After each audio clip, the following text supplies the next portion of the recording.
Di sini kami akan menjelaskan tentang hambatan komunikasi antar budaya. Kami dari kelompok 4 yang beranggotakan Mas Aroni Junior, Resti Tristia, saya sendiri Fikri Afrianda, Ridwan Firmansyah, dan Emdafa Akila. Metakomunikasi dan perilaku nonverbal. Dalam bentuk dasarnya, metakomunikasi adalah tindakan komunikasi antara dua protagonis yang juga mengkomunikasikan sesuatu tentang komunikasi itu sendiri, atau tentang hubungan antara dua protagonis atau keduanya. Dalam hal perilaku nonverbal, fungsi metakomunikatif juga dapat mencakup yang pertama, membuat gerakan tangan dan memodulasi suara dengan menambahkan ritme dan penekanan untuk memperkuat pesan verbal. Yang kedua, mengganti bahasa lisan ketika tidak mungkin karena beberapa alasan. Yang ketiga, membuat syarat untuk menyelesaikan pesan saat informasi hilang. Sifat perilaku metakomunikatif ini ditentukan oleh faktor personal, sosial, relasional, dan budaya. Sifat interaksi itu sendiri dapat dimodifikasi oleh karakter yang dimaksudkan dari sinyal nonverbal pengirim di satu sisi dan dengan cara penerima bereaksi terhadap sinyal di sisi lain. Dimensi budaya dari perilaku nonverbal terlihat setelah bahasa tubuh yang digunakan oleh lawan bicara dari budaya yang berbeda dibandingkan dan dikontraskan. Sifat interaksional dari komunikasi tatap muka mengambil dimensi antar budaya. Meskipun ekspresi wajah yang menunjukkan kemarahan, kesedihan, dan ketakutan dianggap universal, penyebab ekspresi ini mungkin berbeda. Namun, gerakan lain mungkin tidak begitu universal. Anggukan kepala mungkin diharapkan untuk menunjukkan penegasan dan penyangkalan, tetapi beberapa budaya mengangguk untuk meniadakan dan mengguncang untuk menegaskan. Misalnya, orang Yunani menggelengkan kepala untuk mengatakan ya. Ketika pembicara mengangkat bahunya, ini bisa menunjukkan ketidakpedulian, pengunduran diri, atau ketidaktahuan, tergantung pada konteks budaya. Selanjutnya, untuk menyampaikan gagasan bahwa seseorang itu bodoh dapat disampaikan dengan beberapa cara, tergantung konteks budayanya. Jika gerak tubuh atau ekspresi yang dibuat tidak dikenal di budaya lain, maka maknanya tidak akan dipahami. Komunikasi dapat terputus atau jika makna yang salah diterapkan oleh penerima dialihkan. Hambatan komunikasi nonverbal dalam bisnis. Komunikasi nonverbal juga bisa menjadi sumber kesalahpahaman dan gangguan. Misalnya penelitian yang dilakukan terhadap penggunaan bahasa tubuh oleh orang Belanda dan Prancis dari lingkungan bisnis serupa menunjukkan betapa besar perbedaannya. Saat menggunakan gestur, misalnya orang Prancis sangat ekspresif dan menggunakan seluruh tubuh bagian atas. Sebaliknya, orang Belanda biasanya membatasi gerak tubuh pada penggunaan lengan atau hanya satu lengan untuk menekankan ritme ucapan mereka. Diam juga bisa menjadi penyebab kesalahpahaman, terutama antara budaya Barat dan Asia. Dalam budaya Barat, tanda keheningan berhenti dalam sebuah wacana. Jeda ini tidak boleh berlangsung terlalu lama.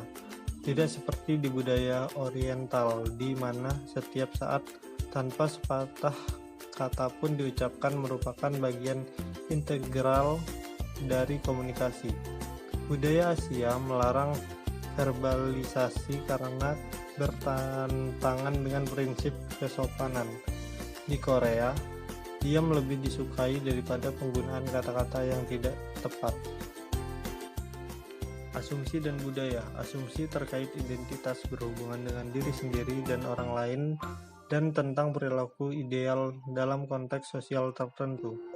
Mereka terkait dengan kategori sosio-demografis utama, yaitu usia, jenis kelamin, dan kelas sosial.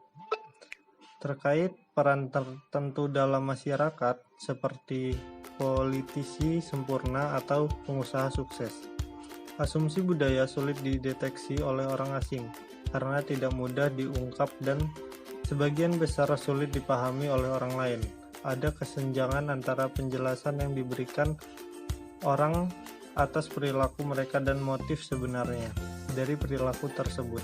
Dengan cara yang sama, ada perbedaan antara apa yang orang katakan dan apa yang ingin dikatakan orang. Itulah mengapa asumsi dapat menghasilkan kurangnya pemahaman dan kesalahpahaman ketika orang-orang dari budaya yang berbeda berkomunikasi. Identifikasi sebagai penghambat komunikasi. Identifikasi juga dapat muncul berbagai hambatan komunikasi. Karena identifikasi lawan bicara menentukan dan menetapkan batas pertukaran, konflik ide, pendapat, dan tafsir. Juga dalam hubungan interpersonal antara individu yang berbeda kebangsaan mengacu pada konflik identitas. Di suatu sisi terdapat alter ego, yaitu gambaran yang mencerminkan citra kita sendiri, dan sisi lain terdapat lawan yang kita benci. Stereotip. Untuk meringkas proses pembangunan stereotip, dapat dikatakan bahwa prasangka yang mungkin bersifat positif dan negatif adalah reaksi dasar dan irasional yang hanya bergantung pada bagaimana seseorang memandang kelompok tersebut dalam kaitannya dengan preferensi budaya mereka sendiri. Orang dapat diklarifikasikan dalam beberapa cara sosial berdasarkan persepsi atribut umum. Orang mungkin menganggap mereka sebagai anggota dalam kelompok berbagai sistem nilai atau sebagai anggota kelompok luar yang nilainya berlawanan dengan milik mereka dalam beberapa hal. Karena prasangka dipastikan berulang kali melalui persepsi selektif seperti itu, orang mengembangkan gambaran stereotip yang muncul dengan cepat di benak dan berfungsi untuk melegitimasi pernyataan yang dibuat orang tentang budaya lain. Berurusan dengan stereotip. Apa cara terbaik untuk mengatasi prasangka dan stereotip? Apakah yang terbaik adalah mencoba dan menekan mereka, melawan mereka, atau mengabaikan mereka? Jalan terbaik mungkin terletak pada pandangan para antropolog, contohnya Carroll dan Hall, yang mendekati pertanyaan tentang perbedaan budaya tanpa melawan stereotip atau tanpa menciptakan stereotip untuk menggantikan stereotip lama. Lebih baik ketika berhadapan dengan budaya lain untuk tidak melawan stereotip dan prasangka. Stereotip, bagaimanapun, adalah tahap pertama dalam proses di mana keberadaan budaya lain diakui lebih jauh. Dapat dikatakan bahwa stereotip adalah cara yang diperlukan untuk membangun identitas budaya seseorang. Jika suatu kelompok budaya tidak dapat membandingkan dirinya dengan kelompok lain, maka ia akan dapat menyadari apa itu. Semua karakteristiknya harus dipahami dalam kaitannya dengan karakteristik orang lain itu. Dalam konteks ini, stereotip dapat dilihat sebagai artikulasi dari diferensiasi tersebut, meskipun didasarkan pada prasangka dan informasi yang tidak sempurna. Itu saja yang dapat kami sampaikan. Apabila kami terdapat banyak kekurangan, kami mohon maaf. Wassalamualaikum warahmatullahi wabarakatuh. Terima kasih.